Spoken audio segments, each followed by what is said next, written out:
선문공안 다섯 번째 시간입니다. 고칙 9. 세존이 하루는 문수가 문 밖에 서 있는 것을 보고 말했다. 문수야, 문수야, 어찌하여 문 안으로 들어오지 않느냐. 문수가 말했다.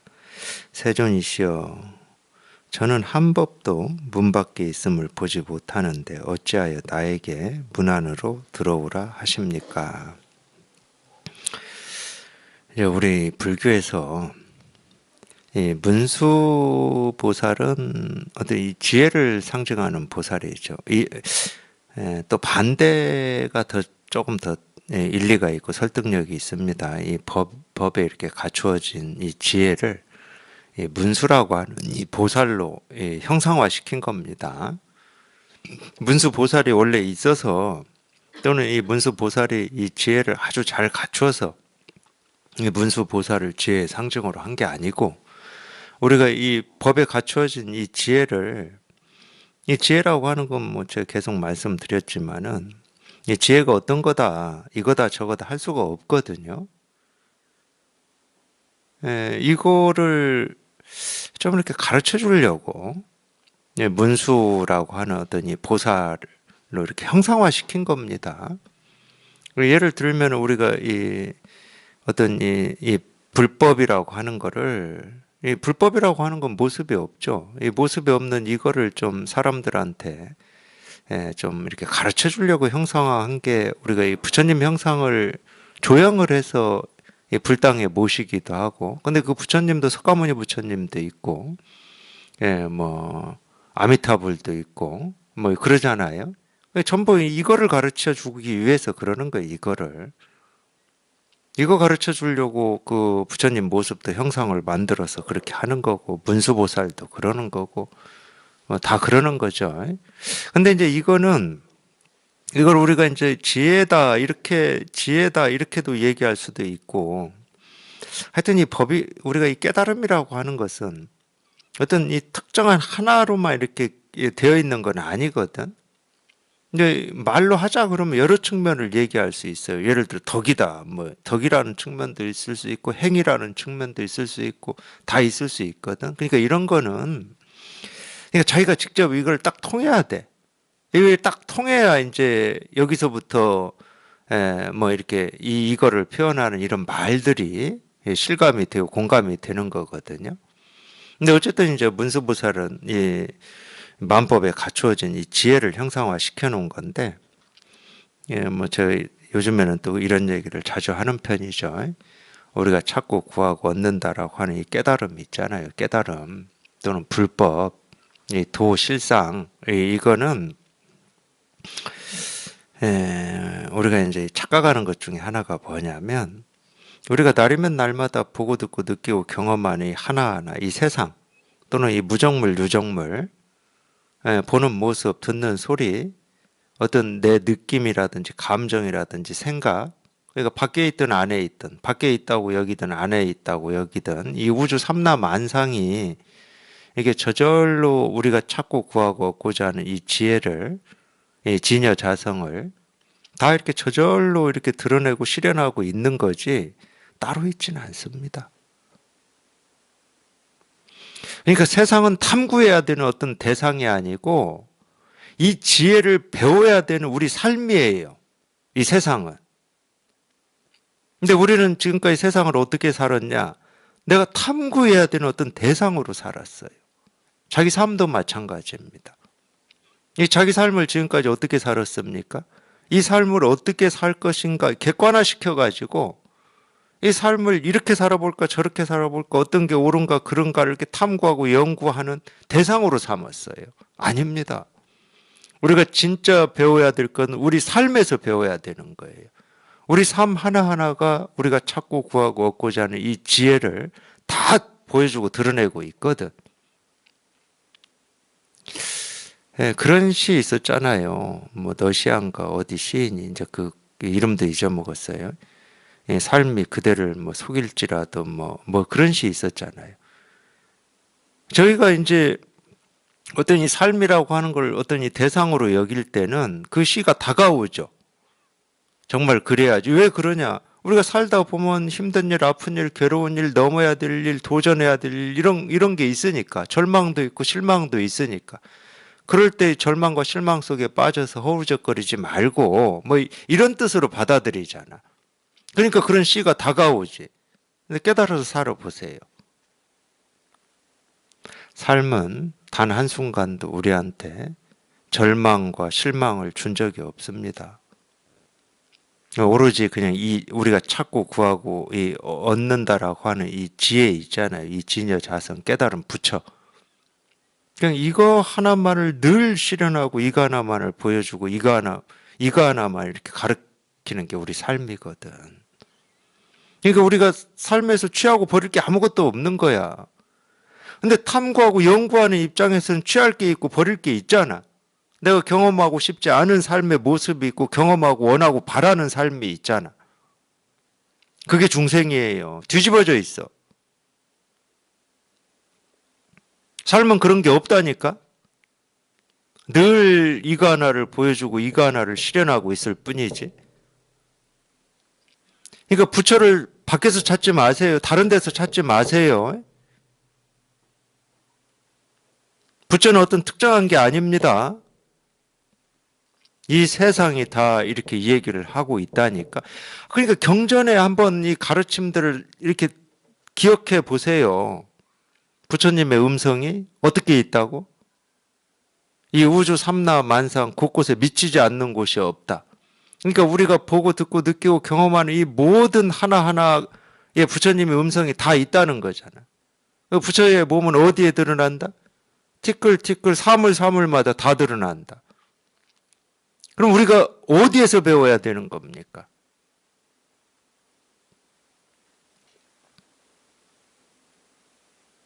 그러니까 이 세상은, 이 삶은 우리가 탐구하고 연구하고 개척하고 도전하는 대상이 아닙니다. 이게 사실은 중생심이라고 하는 게 그건데, 자기 삶을 이 세상을 어찌 해보려고 하는 게 중생심이에요. 이 세상이 부처고 내 삶의 순간순간이 부처다. 그러면 내가 배워야 되지. 최소한 내가 배워야 되는 입장이지 내가 연구해야 될 입장입니까? 그렇게 살면서도 부처를 믿는다고 그러고 불교를 공부한다고 그러고 부처님 말씀을 잘 따른다고 해요. 참 희한하죠. 부처의 말을 전혀 안 듣고 있으면서 우리 부처님 하고 있단 말이에요.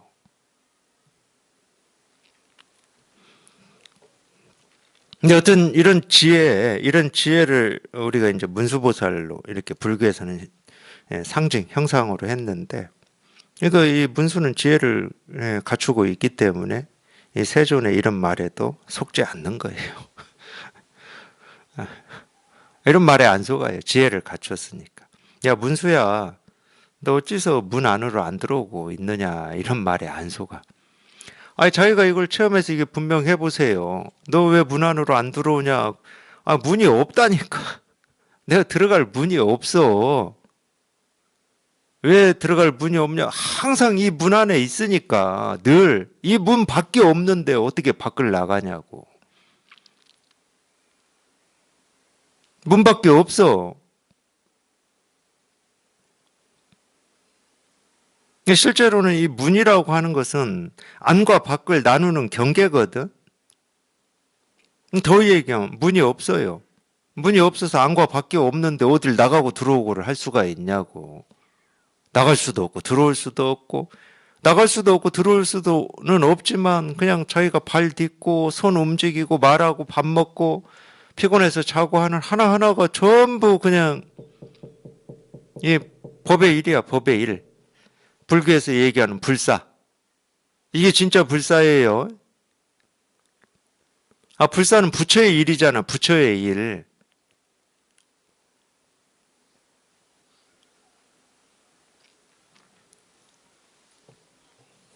저는 한 법도 문 밖에 있음을 보지 못하는데 어찌하여 나에게 문 안으로 들어오라 하십니까? 그러니까 여기에는 문 안도 없고 문 밖도 없고 문도 없는데 문이 있어야 문 안이 있고 문 밖이 있지. 문도 없는데 왜 세존 스스로가 분별을 일으켜가지고 저한테 문 안으로 들어오라느니 문 밖에 있느니 이렇게 분별을 하십니까? 왜 우리의 스승이신 세존께서 오히려 분별을 일으키십니까? 이 말이잖아.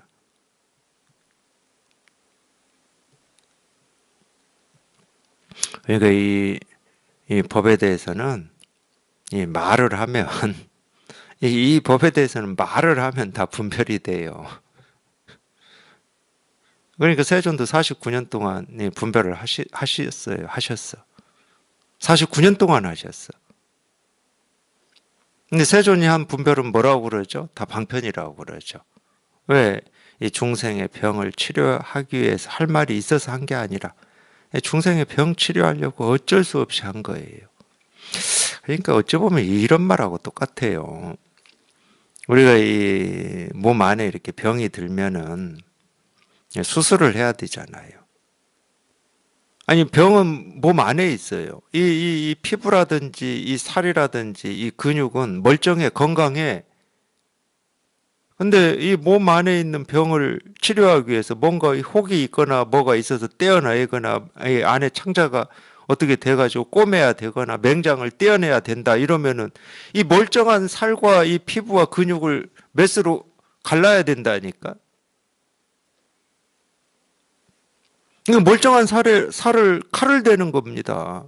왜 칼을 대? 그 안에 있는 병을 치료하기 위해서 그런 거예요. 그럼 석가모니 부처님의 이 모든 가르침 말은 다 뭐냐?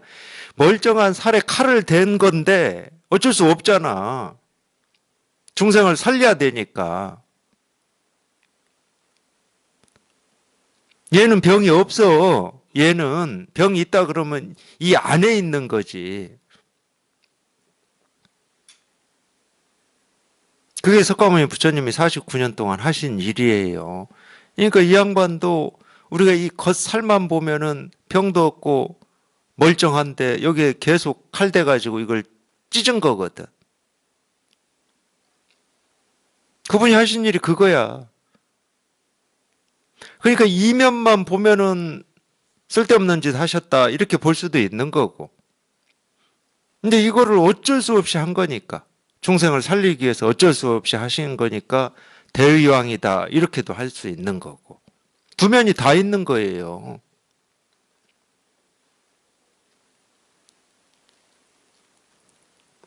이거 어쩔 수 없이 분별한 겁니다. 말할 게 있어서 말씀을 하신 게 아니고 중생의 병을 치료하기 위해서 어쩔 수 없이 말씀을 하신 거예요. 이걸 볼 눈이 있으셔야 돼. 석가모니 부처님이 하신 말씀이니까 다 옳은 거다. 진리의 말씀이다. 이러고 있으면 그 사람은 중생이야, 중생. 볼 눈이 있어야지, 볼 눈이.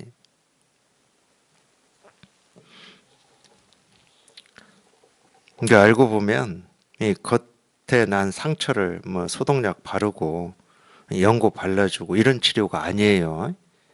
중생의 병을 치료하는 것은 그럴 수밖에 없습니다. 우리 이 병이 어디에 있냐면 굳이 얘기하면 이 머릿속에 쐐기가 박혀 있는 거예요.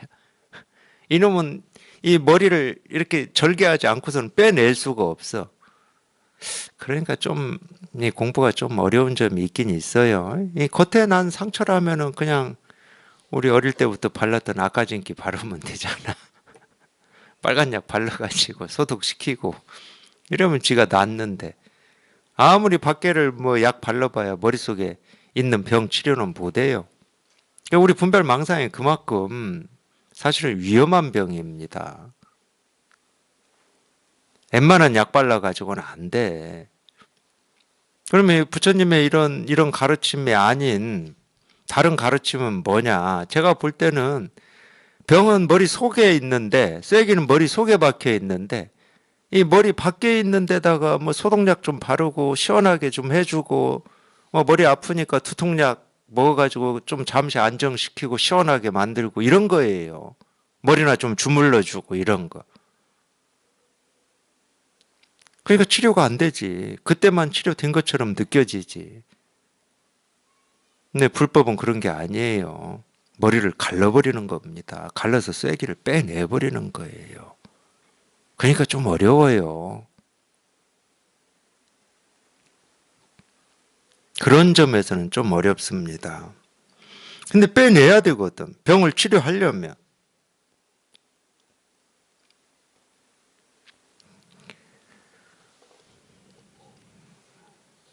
이 세존께서도 어쩔 수 없이 이 머리 밖에는 병이 없거든. 상처도 없고. 이거 어쩔 수 없이 칼을 들고 째는 겁니다. 그러니까 석가모니 부처님이 하신 말씀이다 해서 그냥 다 옳다, 뭐 진리의 말씀이다 이러시면 안 돼요. 그러면은 스스로가 중생이 되는 겁니다. 자기 스스로가 이걸 이렇게 통해서 이거 하나만 이렇게 분명하면 돼요. 이게 분명하면 이거는 뭐 갈 곳도 없고 올 곳도 없고 그냥 가고 오미 없거든. 이거는 무슨 뭐 경계가 있어야 가고 온다를 얘기하지. 문이 있어야 문 밖을 얘기하고 문 안을 얘기하지. 뭐가 있어야 옳다고 그러고 그러다고를 얘기하고 뭐가 있어야 깨달음이라고 하고 어리석음이라고 얘기를 하지. 이거는 깨달음이라고 할 수도 없고 어리석음이라고 할 수도 없다니까. 그러니까 색이라고 할 수도 없고 공이라고 할 수도 없어요. 이거는 자기 스스로 이거 하나만 이렇게 분명하시면 돼. 이게 정멸이고 이게 해탈이고 이게 열반이에요. 이 하나가. 이 문수 얘기는 딱 그 얘기잖아요. 고칙 10. 부처가 여러 사문들에게 물었다. 사람의 목숨이 어느 사이에 있느냐? 어느 사문이 답했다. 며칠 사이에 있습니다. 부처가 말했다. 그대는 아직 도를 행하지 못했구나. 다시 한 사문에게 물었다. 사람의 목숨이 어느 사이에 있느냐? 그 사문이 답했다. 밥 먹는 사이에 있습니다. 부처가 말했다. 그대도 아직 도를 행하지 못했구나. 다시 한 사문에게 물었다. 사람의 목숨이 어느 사이에 있느냐? 그가 답했다. 숨 쉬는 사이에 있습니다. 부처가 말했다. 좋고 또 좋구나. 도를 행할 만한 사람이로다. 사실 저는 이 이야기를 제가 이 불교 공부를 좀 해봐야 되겠다고 지리산에 들어갔을 때 어느 스님한테 들었어요. 근데 이 이야기가 저는 여기에 선문공안이라고 하는 여기에 있다는 것은 몰랐죠. 그냥 스님한테 들었기 때문에 이 이야기를 저한테 해주시더라고. 근데 제가 이제 불법을 좀 공부를 해봐야 되겠다. 뭐 이래니까 해 주셨겠죠. 그때 들었을 때도 여기 그랬잖아요. 숨을 쉬는 사이. 그러니까 숨을 들이쉬고 내쉬는 그 사이에 있다는 거예요. 이렇게 표현하셨거든, 그 스님이. 근데 그때 들었을 때도 저게 도대체 무슨 말인지를 모르겠어. 아무리 제가 머리를 써서 이치 도리를 다 동원을 하려고 해봐도 사람의 생명, 목숨이 어느 사이에 있느냐 그랬더니 숨 쉬는 사이에 있대. 저 뭔 얘기를 하고 싶어서 저렇게 부처님은 말씀을 하셨을까? 이런 의문이 있었어요, 저는. 뭔 얘기를 하고 싶으셨을까? 그러니까 여전히 우리 생각이, 우리 분별이, 우리 알미 끊어지질 않은 거죠. 저분이 저렇게 얘기하는 데는 뭐 하고 싶은 얘기가 있었을 거다. 이 생각을 했으니까. 근데 지금은 아니 왜 숨쉬는 사이에 있다 이렇게 답한 거를 이 세존이 긍정을 해가지고 스스로 분별에 떨어지시나? 이건 왜 긍정했어요 도대체? 우리 목숨이 숨쉬는 사이에 있습니까?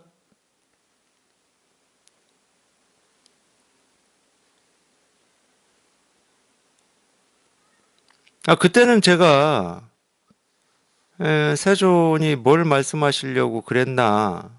이거를 고민하니라고 이걸 못 봤어. 그때는. 아니 이건 왜 긍정한 거야? 밥 먹는 사이에 있습니다. 이것도 긍정 안 하고 또 뭘 긍정 안 했습니까?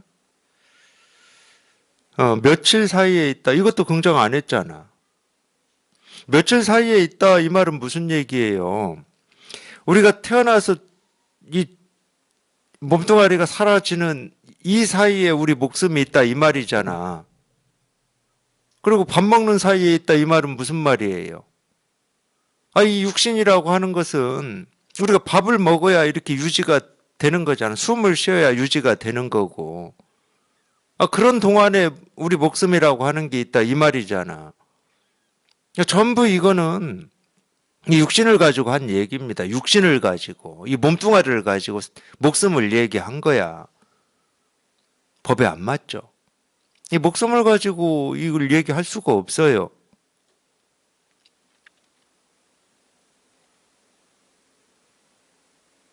엿법하지가 않아. 분별하는 말이에요. 그러면 숨을 내쉬고 들이쉬는 사이에 있다. 숨 쉬는 사이에 있다. 이건 왜 긍정하셨을까? 긍정할 게 없는데 이게. 그래서 겨우 이렇게 말씀하셨나? 도를 행할 만한 사람이다. 이 도를 행한다는 말은 보통 깨달았다 이 말인데 이제 공부할 만하다 뭐 이 말도 아니잖아. 이제 네가 좀 공부 좀 하겠다. 이제 공부해서 깨달을 수 있겠다. 이 말도 아닐 거 아니야.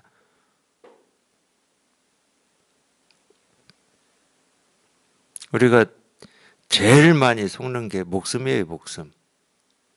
왜 목숨에 제일 많이 속겠습니까? 그래서 지금까지 살아오면서 제일 많이 생각하고 제일 많이 이렇게 했던 것이 목숨이거든, 목숨. 그러니까 우리가 어떤 두려움을 느끼는 것도 이 목숨 때문에 두려움을 느끼잖아요. 그러니까 이 목숨이라고 하는 것은 너무 당연한 거고 당연히 있어야 되는 거고 여기에 우리는 물들어 있어요. 딱 집착해 있어요. 이걸 꽉 쥐고 있어요. 아마 그래서 금강경에서 보살은 아상인상, 중생상, 수자상이 없다 뭐 이렇게 얘기를 했을 것 같아요. 이 수자라고 하는 말이 목숨 숫자거든. 보살은 목숨이 없다는 말이에요. 목숨이라는 생각이 없다는 말이에요. 나라는 생각, 남이라는 생각, 중생이라는 생각, 목숨이라는 생각이 없다 이 말이거든. 불법을 공부한다 그러면은 이 목숨이라는 생각이 없어야지. 왜? 불법은 생사해탈이거든. 삶이라는 생각, 죽음이라는 생각에서 벗어나는 거거든.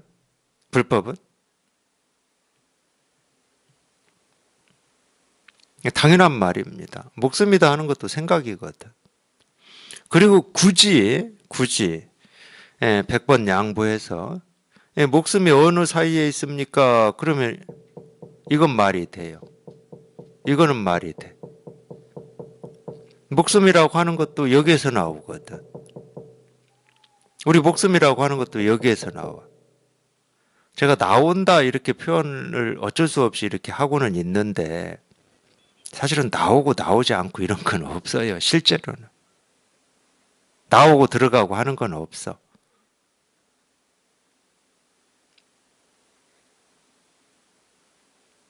오고 가는 건 없어.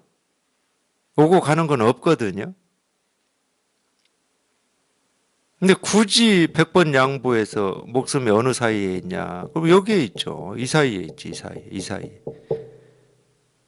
침묵과 말하는 사이에 있다. 이렇게 얘기할 수 있죠. 근데 침묵과 말하는 사이에만 있냐? 아니야. 침묵하는 거기에도 있고, 침묵과 말하는 사이에도 있고, 말하는 여기에도 있고. 그래서 끊어짐이 없다고 그러는 거예요. 끊어짐이 없다. 틈이 없다. 한결같다. 여여하다. 변함이 없다. 이 법을 표현하는 이런 말들이 이러기 때문에 이렇게 표현하는 겁니다. 그러니까 숨을 들이쉬고 또 들이쉬고 내쉬는 사이 여기에만 있다 이런 말은 아니야. 근데 이럴 수는 있겠지. 뭐 그걸 제가 모르니까. 이 숨이라고 하는 게 들이쉬고 내쉬는 게 이렇게 끊어지고 이어지고 일부러 참으면 끊어지죠. 들이쉬고 참으면 사이가 있지. 내쉴 때까지 사이가. 이렇게 일부러 이렇게 호흡하라고 하는 데도 있으니까. 요가에서. 근데 보통 우리가 숨을 들이쉬고 내쉬고 할 때는 그 말이면 말이 되네. 사이가 없는 겁니까? 제가 몰라서 묻는 거 이건 진짜로. 들이쉬고 내쉬고 하는 게 이렇게 끊어짐이 없는, 이 틈이 없는 이런 거라면 말이 돼요. 숨 쉬는 사이에 있다 이 말이. 왜냐면 거긴 틈이 없고 끊어짐이 없거든. 사이가 없어. 거기엔 사이가. 분명히 들으시고 내쉬는 게 다른데도 사이가 없어. 틈이 없다고. 이러면 말이 돼. 사이가 없으니까. 근데 예를 들어서 숨을 들이쉬고 내쉬는데 이 틈 사이, 이 정지가 있다. 그러면 이 사이가 목숨이다. 그럼 말이 안 돼. 이건 그냥 분별이거든. 그냥 분별. 그냥 망상이고. 근데 그게 아니고,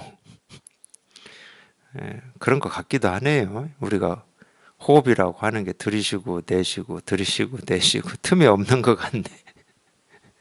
멈춤이 없는 것 같다고. 보통 숨 쉬는 거는. 그런 말이 되네. 거긴 틈이 없고 사이가 없으니까 도를 행할 만하다 이렇게 할 만하네.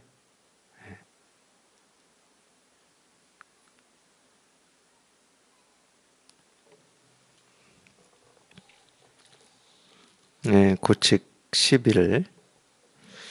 세존이 하루는 두 사람이 돼지를 메고 지나가는 것을 보고 물었다. 이것이 무엇이냐? 두 사람이 말했다. 부처님은 모든 지혜를 다 갖추고 계시면서 돼지도 알지 못하십니까? 세존이 말했다. 그래도 물어는 보아야 한다.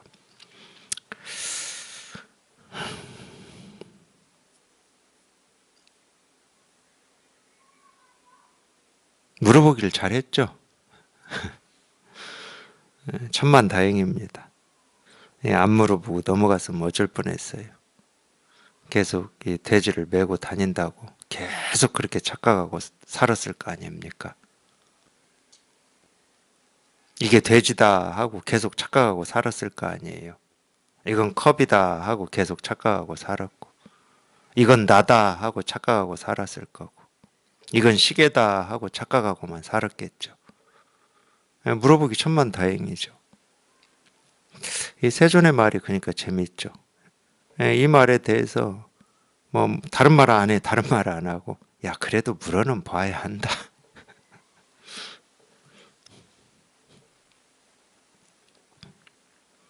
뭐 어려운 내용은 없죠. 어려운 내용은 없어요.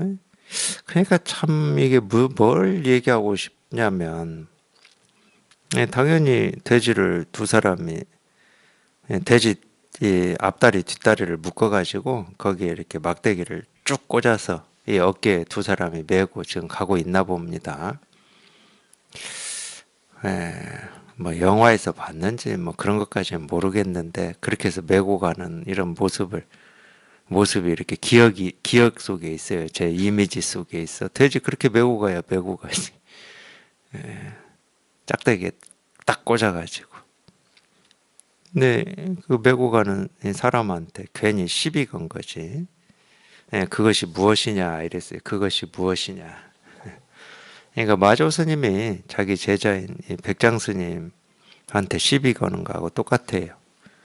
가을날 논길을 걸어가다가 기러기들이 울면서 날아가고 있으니까 괜히 백장한테 야 저거 뭐냐 이렇게 물었잖아요. 그거 똑같아요.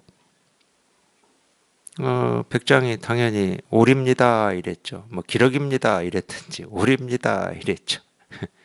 이 사람들도 당연히 돼지지. 근데 돼지라고 이렇게 답을 백장처럼 바로 안 하고 엄청 아는 체를 했어요. 부처님은 모든 지혜를 다 갖추고 계시면서 돼지도 알지 못합니까? 이렇게 엄청 아는 체를 했어. 첫 번째로 부처님은 모든 지혜를 다 갖추고 있다. 이렇게 아는 체를 했어요.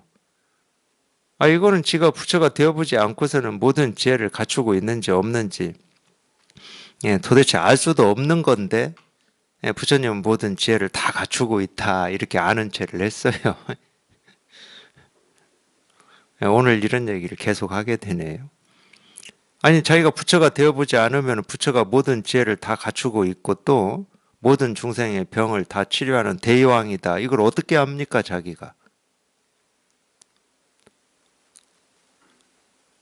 자기가 여기에 통해보지 않고서 그걸 어떻게 아냐고. 부처님이 모든 지혜를 다 갖추고 있는지 아닌지를 어떻게 아냐고. 그래서 제가 아는 체라고 그러는 거예요. 실제로는 그걸 모르면서 어디서 들은 말 가지고 또 자기가 읽은 말을 가지고 부처님은 모든 지혜를 다 갖추고 있다. 이렇게 이 얘기를 하니까 제가 아는 체다. 그러니까 되집니다 하면은 죄가 좀 더 적어요.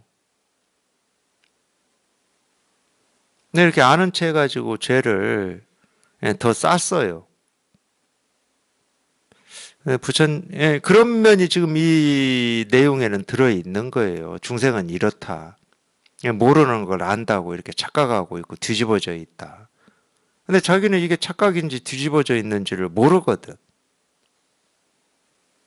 그냥 당연하다고 여기는 거거든. 내가 듣고 내가 배우고 내가 읽은 거기 때문에 당연하다고 여겨요. 그러니까 돼지라고 당연하게 여기지. 돼집니다 이러는 거지. 자기가 지금까지 태어나서 보고 듣고 느끼고 경험한 걸 당연하다고 여기니까 사실이라고 여기고 진실이라고 여기니까 돼지도 모릅니까 이러는 거지. 백장처럼 오립니다 그랬지. 마조는 어떻게 했습니까? 세존 한 거는 좀 놔두고 마조는 그 오리들 다 날아가서 모습이 안 보일 때까지 기다려 주었어요. 너 이놈 한번 두고 보자 하고 날아가서 안 보였을 때 마조가 백장한테 물었죠. 야 아까 그거 어디 갔냐 이렇게. 백장이 이번에도 그 말을 들었을 때 좀 이렇게 선을 공부하고 불교를 공부한다 그러면은 돌이킬 줄 알아야 되는데 너무 당연해가지고 백장은 돌이키기는커녕 자기 주장을 또 얘기했어요. 서산나무로 다 날아가 버렸습니다. 이랬어요. 그때 마조가 백장 코를 잡고 비틀어 버렸다고 그러죠. 두 번 다시 그런 식으로 얘기를 하기만 해봐라 하면서 비틀어 버렸다고 그래요. 거기서 백장이 깨달았다고 그러는데 괜찮습니다. 뭐 두 번 자기가 아는 거 얘기하고 세 번째에서 깨닫기만 하면은 우리 두 번 기꺼이 속아 주어도 됩니다. 너무 당연하다고 주장해도 돼요. 세 번째 꺾어질 수만 있다 그러면은 세 번 아니어도 됩니다. 100번을 주장해도 돼요. 101번째 꺾어지기만 한다면 1000번을 해도 됩니다. 1001번째 꺾어지기만 할 수 있다면 평생을 그렇게 살았는데 뭐 지금 10번, 100번, 1000번 못 하겠습니까?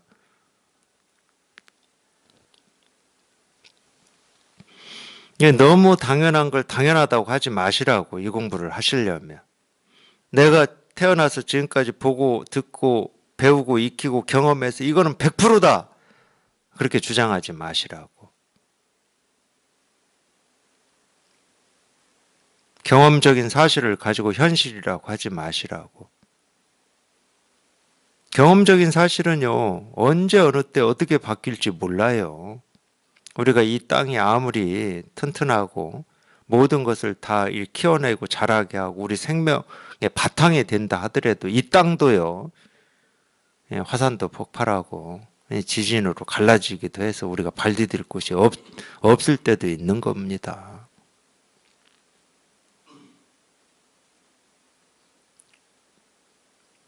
세조는 이렇게 얘기했어요. 야, 그래도 물어는 봐야 한다. 이렇게.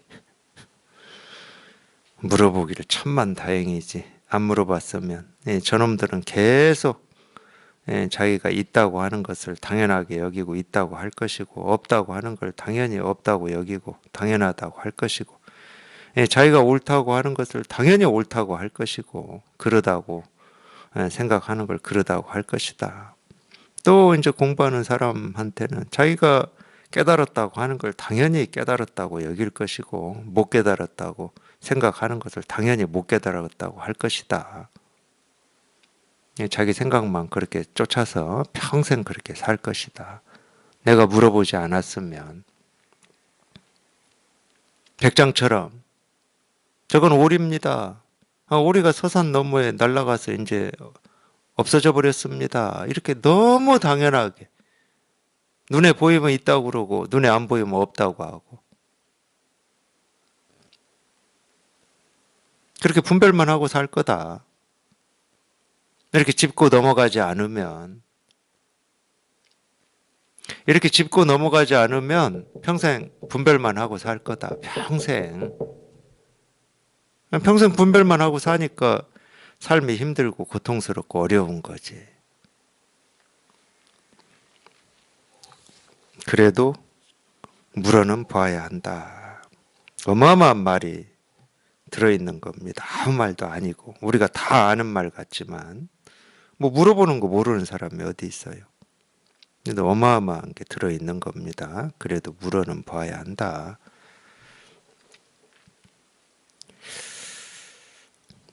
네, 고칙 12. 어느 날 세종께서 색에 따라 드러나는 만이주를 보이시며 말씀하셨다. 만이주는 수정구슬이라고 그래요. 수정구슬. 수정구슬은 투명하죠. 투명하기 때문에 거울처럼 모습을 비추는 수정구슬. 그걸 불교에서 만이주라고 그럽니다. 만이주. 오방의 천왕들이여 이 구슬이 무슨 색깔이냐. 이 오방은 5군데입니다. 동서남북 가운데 뭐 이러든지 우리 오방색이라는 말도 있잖아요. 오방의 천왕들이여 그 5군데마다 5곳을 다스리는 이 왕들이 있나 봅니다. 그거를 이제 천왕들이여 이 하늘의 왕이라는 뜻인데 오방의 천왕들이여 이 구슬이 무슨 색깔이냐 이 만이주를 보여주면서 그랬어요. 고칙 11 제가 금방 얘기한 뭐 이 10이라고 뭐 연결을 해서 봐도 될 것 같아요. 공부하시는 데는 도움이 될 것 같습니다.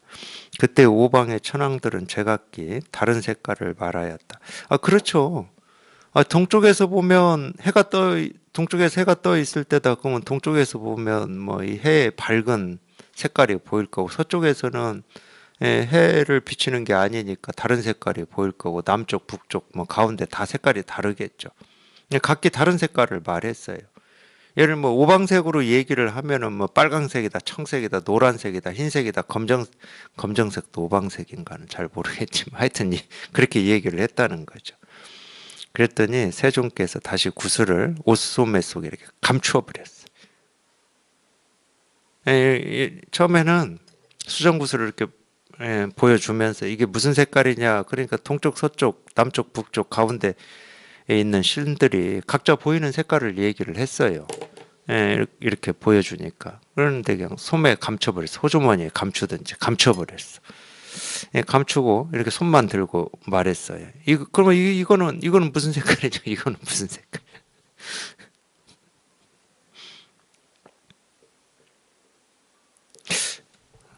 세존 석가모니 참 영리하죠. 제가 볼 땐 되게 영리해요. 잘 가르쳐. 중생의 분별을 그냥 꽉 치는데 너무 지금 잘하고 있어. 무슨 색깔이냐 이러니까 또 각자 아는 얘기 했어요. 천왕들이. 부처님의 손에는 구슬이 없는데 어디에 색깔이 있겠습니까? 이렇게 아는 얘기 했다니까 또 이렇게 잘난 체를 해요. 구슬이 없는데 무슨 색깔이 있겠습니까? 하고 아는 체를 했다니까. 우리 알미 그런 거 아니에요? 구슬이 있을 때야 색깔이 있으니까 이 색깔 저 색깔이다 얘기할 수 있어. 근데 구슬도 없어. 무슨 색깔이냐? 그럼 구슬이 없는데 무슨 색깔이 있습니까? 이렇게 우리 아는 거야 그거 전부. 그렇게 아는 체 할 수 있다고. 저는 아는 체라고 하지만 분별하고 있을 때는 아는 체가 아니야 사실은. 사실을 얘기한다고 착각하고 있는 거지.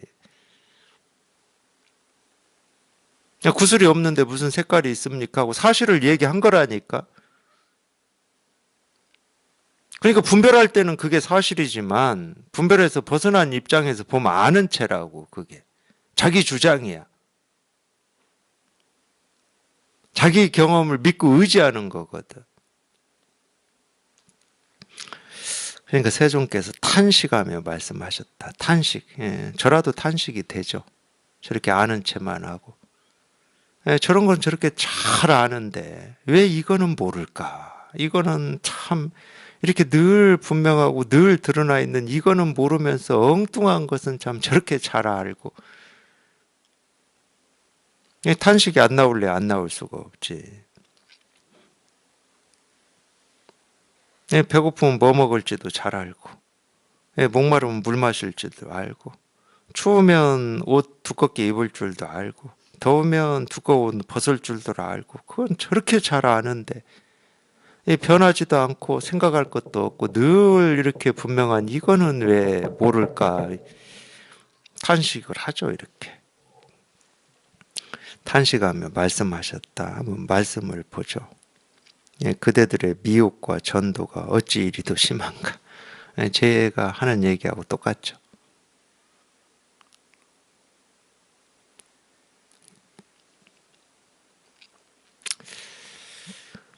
어찌 그렇게 분별만 하냐?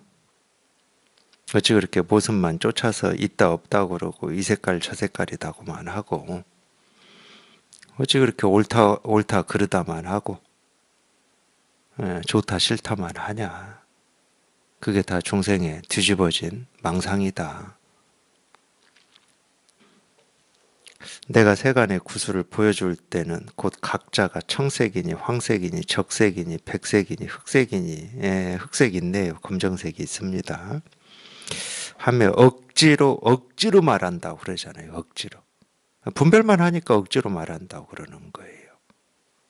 근데 이 분별만 하는 입장에서 억지로 말하는 게 아니지. 당연하게 말하는 거지. 사실을 말하고 현실을 말하고 진실을 말하는 거지. 검정색을 검정색이라고 그러고 빨강색을 빨강색이라고 하는데 거기에 마가 끼어 있다라고 상상이나 할까요?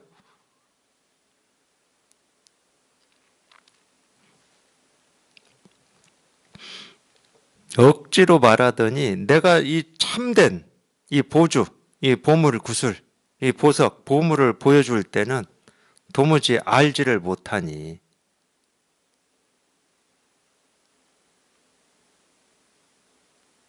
이거는 분명한데 이거는 모르고 눈에 보이고 귀에 들리는 이거는 뭐 기가 막히게 도사들이고 이러니까 뒤집어져 있다. 미혹. 미혹은 잃었다는 말입니다. 잃었다. 이 혹이라고 하는 것은 집착을 얘기하는 거거든. 뭐에 혹했다는 말이에요. 미는 잃었다는 말이고. 예, 우리가 이 본래 마음을 잃으면 집착하는 겁니다.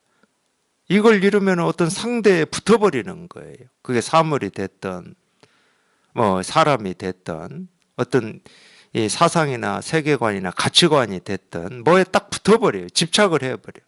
이 세상이 됐던. 이걸 잃어버리면. 그러니까 이걸 보여줄 때는 뭐 도대체 뭐, 예, 안 보인다고 그러고, 못 듣는다고 그러고, 모른다고 그러고, 안 통한다고 그러고. 그러니까 이 고칙 10이라고 연결해서 봐도 충분히 이렇게 연결이 되는, 내용은 다르다 하지만 연결이 되는 겁니다. 눈에 보이고 귀에 들리고 하는 거를 이렇게 사실이고 현실이고 진실이다. 그러니까 거기에 무슨 마가 끼어 있고 자기가 분별하고 뒤집어져 있다는 건 상상도 못 하는 거죠. 그건 뭐 당연한 겁니다. 분별할 때는 분별이 정상이죠. 예를 들어서 이 눈이 하나만 있는 사람들이 사는 세상에 눈 둘 있는 제가 혼자 가면은 제가 비정상인 거지. 그 사람들이 비정상이겠습니까? 그러니까 분별할 때는 분별만 하는 게 지극히 당연한 거예요. 근데 그게 이제 분별에서 벗어나서 깨달은 입장에서 보면은 뒤집어진 전도 몽상이야.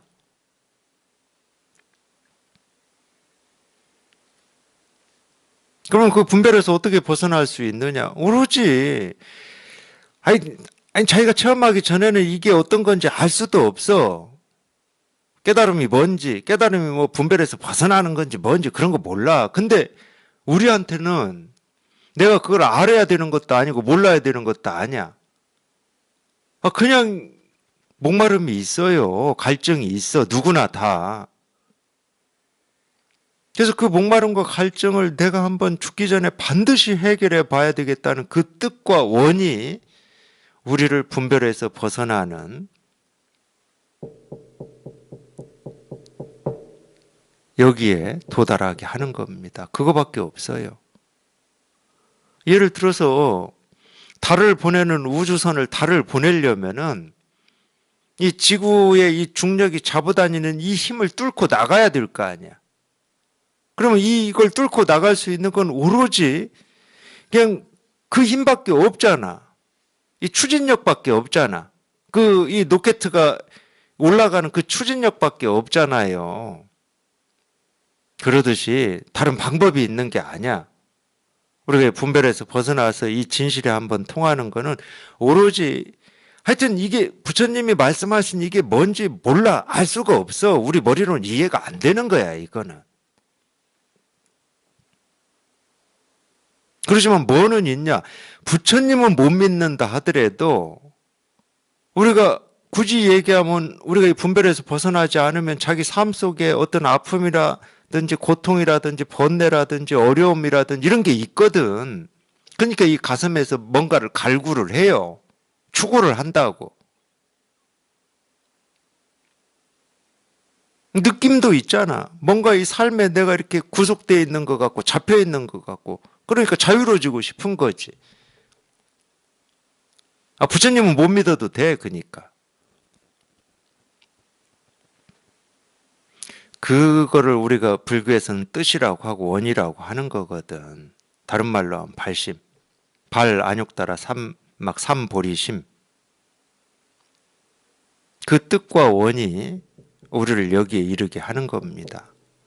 여기는 자기가 직접 체험하지 않으면 이게 어떤 건지 감을 잡을 수가 없어요. 직접 체험하지 않으면. 그러니까 무조건 여기에 통해야 돼. 그 원과 뜻을 가지고. 그래서 그 원과 뜻이 여기에 이르게 해주는데 그 원과 뜻에 그 우주선 로켓도 마찬가지 추진력이라고 하는 건 연료를 계속 공급해 줘야 되잖아. 그러듯이 설법이라고 하는 게 그 연료를 공급해 주는 이 도움이 되는 겁니다. 그 추진력을 받게 해주는 거야. 그 뜻과 원을 이 도에 이르게 하는데 도움이 되는 거예요. 그래서 설법 들으라고 그러는 거야. 그래서 그 뜻과 원만 가지고 그냥 이 설법에 귀를 기울이시면 돼. 그러면 때가 되면 저절로 통해, 저절로. 저절로 통해. 이렇게 봄이 되면 저절로 나무에서 새싹이 나오고 꽃이 피듯이 저절로 나오는 거거든?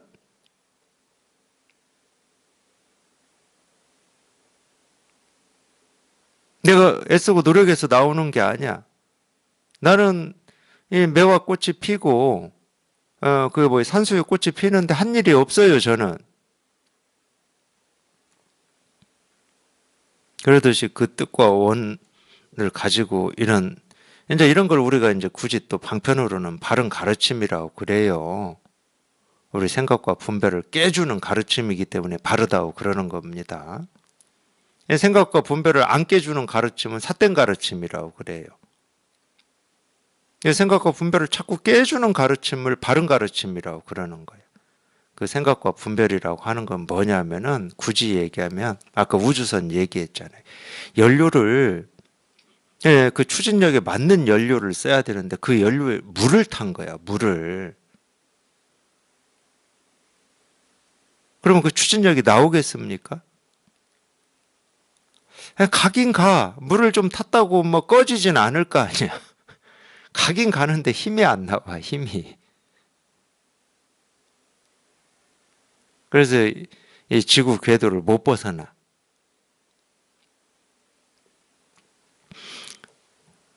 그래서 그런 뜻으로 이런 가르침에 이렇게 귀만 기울이고 계시면 예, 저절로 통해집니다. 저절로 통해져요. 저절로 되는 공부야, 이 공부는. 그래서 무위법이라고 그러는 거예요. 저절로 되는 공부.